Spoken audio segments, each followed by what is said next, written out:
A space rock that is coming to end all life on Earth, the death of all trees in your home, coming alive to kill you. All of this on today's top 10 list.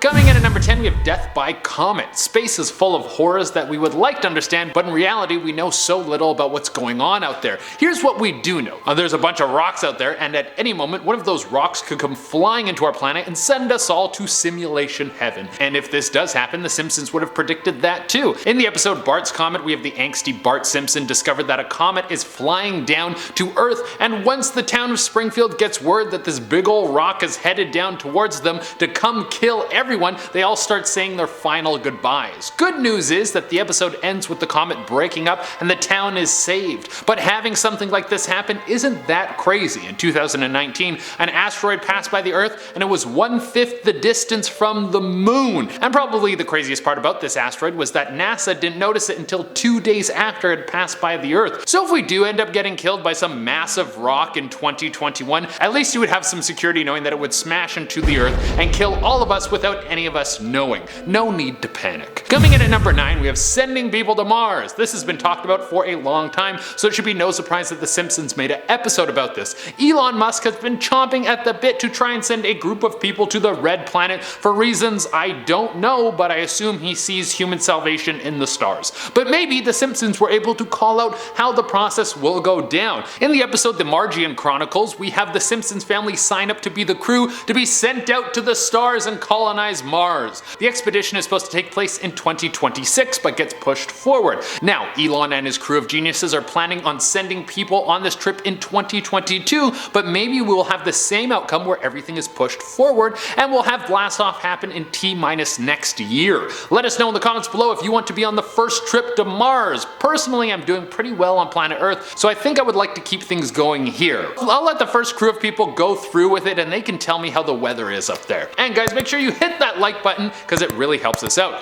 Coming in at number 8, we have Big Ben Goes Digital. I don't know if you know this about Big Ben, but it is under repairs right now. And although it would be nice to keep the big old clock working like its old analog self, maybe it's time to upgrade. Maybe changing the clock into a whole digital style would bring a bunch of people to come check out the new upgrades. And honestly, if this was to happen, it would be an engineering marvel. To be able to completely transform Big Ben into something that looks high-tech and futuristic would blow people's minds, but at the same time, you would be losing a piece of history. But The Simpsons has called it, so sooner or later, this Big Ben Tower will be getting a facelift so it can keep up with the modern era. Coming in at number 7, we have digital trees. Let's keep on the train of digital changes. In one episode of The Simpsons, we have a school campus from the future, and on the campus it seems that there are trees everywhere, but one of them starts malfunctioning. Who knew that foliage could have bad software? But it turns out that the trees are just holograms, and then someone kicks the hologram generator to get it working again,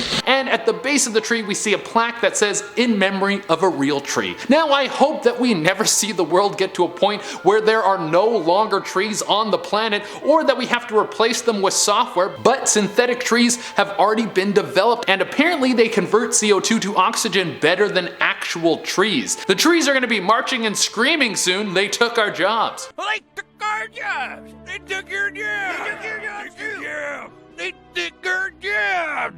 They took your jobs! Coming in at number 6, we have hover cars. Are tires finally a thing of the past? Does the future of car travel involve cars that can float, use no fossil fuels, and will last for 100 years? Well, if that's what the future holds, then it would have partly been predicted by The Simpsons. Of course, The Simpsons weren't the first to predict that hover cars will be real. There's been a ton of representations of flying vehicles throughout the years in every form of media. But what I'm picturing in my head is specifically the hover car that looks like the flying vehicle you can get in Simpsons Hit and Run. Because let's face it, the car companies do not want to innovate too much because they don't want to give you a car that's too good so they can keep selling you new cars year after year. So the way I see the first hover car is basically someone repurposing an old Cadillac and using it to build a hover car in their garage. Then you have the whole world marvel at it as a video of it goes viral, and then someone like Elon Musk would end up buying it. Coming in at number 5, we have fast faster travel. We're going back to Elon Musk for this one. He has been working on a Hyperloop for quite some time, and it looks like this thing is going to be ready very soon, and some countries are eager to buy this. This form of travel could change the world. Let me put it this way. If you were to drive from Toronto to Montreal, then it would take somewhere around 5 to 6 hours. But if you were going to take the Hyperloop, you would be able to get to Montreal in 45 minutes. You wouldn't even be able to finish an episode of The Mandalorian before you were already in French Canada saying bonjour and munching enough poutine to slow your bowel movements down to a halt. But why would this be dark? Well, for one, if you got stuck in the Hyperloop, it would mean that you were stuck underground for who knows how long, and it would also kill the airlines. And now, even though I would be happy to see some of the airlines go because they have horrible service, it would mean a lot of lost jobs. Maybe all those people could become Hyperloop employees. I don't know. Coming in number 4, we have underwater homes. Maybe The Simpsons is so good at predicting the future because they do so many episodes where they actually go to the future. Like in the episode Future Drama, we have something very drastic happen to the Simpsons family home. Marge and Homer are no longer together, so they obviously live in separate homes, and Homer is in an underwater house. Why is he in an underwater house? Well, because Homer is the king of stupid purchases. But something that is very interesting about this is that underwater rooms or partially submerged hotels are becoming a hot tourist attraction around the world. You can get a room that has the closest beachside view possible by having a giant glass window that is actually underwater. If you have a fear of drowning, this would probably be the most frightening thing that could ever happen to you. But there could be a good side to this. If these hotels were forced to not clean off any sea life that starts growing on the side of the building, and were only allowed to build where there isn't a flourishing habitat, then some of these buildings could act as artificial reefs for marine life to grow off of. And coming in at number 3, we have the fall of the Russian economy. I mean, if Putin has anything to say about it, they will keep on kicking until the end of time. But if the Simpsons are right, they will start to see their dollar go into the ground. This is highlighted in an episode back in 1999, and it showed that Russia was struggling. Now, this would be horrible for the whole world because if a country's dollar goes down, then the people get desperate, and when people get desperate, they will do whatever they can to survive, and I don't think we want to see a bunch of desperate Russians running around the world. And coming in at number 2, we have a living house. As of right now, I'm totally fine with my house being non-sentient. I don't need my house to develop a love or hatred for me, and I think the relationship with my house should be totally platonic. But in the episode that has Pierce Brosnan come in and guest star, we see a Simpsons crossover that is themed after 2001: A Space Odyssey,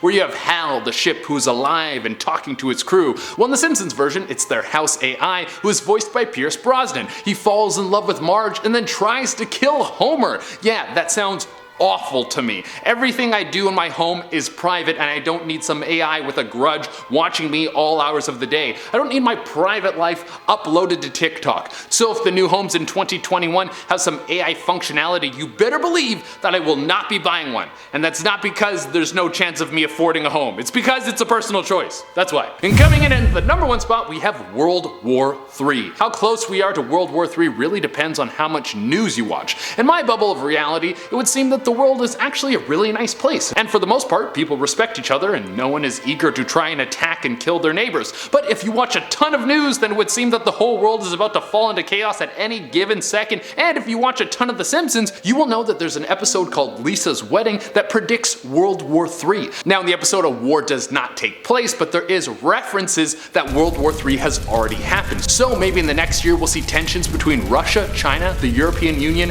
and America finally break, and everyone is going to go head to head. If this goes down, you better believe I'm going to be running away to Australia, because I don't think that's going to be a battleground anytime soon. On the bright side, it would seem that the world held up pretty well after World War III in the show. Now for some comments. Connor Shadow Official said 2019, 2020 will be better. 2020, 2021 will be better. Simpsons, hold my beer. Ayan Hassan wrote in and said, I know this is irrelevant, but I just ate the best orange ever. Now, they've written this before, and I think it's absolutely hilarious that you're just referencing this orange again and again. And Elijah Dale wrote and said, I guess a time traveler created The Simpsons. Which could be true, that's what people say about Matt Groening. Alright guys, that's our list. Thank you for tuning in. Until next time, I've been your host, Jade Arena. Bye. Cool beans. I'm just, heated back downstairs. Okay. Cool beans. We're recording. Okay, start with clip 2. And if The Simpsons did And if this does happen,